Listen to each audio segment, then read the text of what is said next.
বাদ তো মানুষই দিই না। এই কই গেছ? কই গেল? এই যে সবজি আনছি, তাড়াতাড়ি আদি দাঁড়া।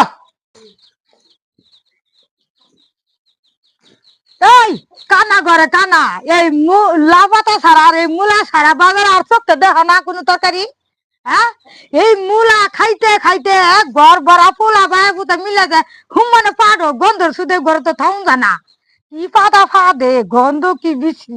মূলা হ্যাঁ, খাইলে পা দাইলে পেট পরিষ্কার হয় জানো। আর এই যে মূলা ছাড়া লাউ পাতা ছাড়া কি তরকারি আছে?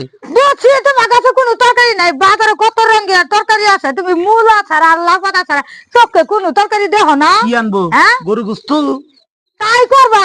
এই মূলা পাতা দিন কে রাখা, হ্যাঁ ঘর বড় আছে দু গোষ্ঠী শুধু যে পা ধো গন্ধ শুধু তো থাউন জানা।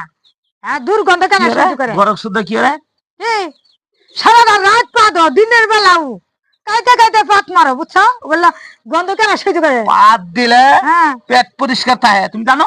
কেন কইছে কুচ্ছা মুরগি না হলে একটা যে একটু ঘন্টা পরা পরা ফুসকা ফুসকা পাত মারো সেই গন্ধ কেন সহ্য করে? হ্যাঁ, মুলা তুমি নিয়েছো আর বাজার তরকারি দেহ না কানা কানা, এটা আমার শিখাবো।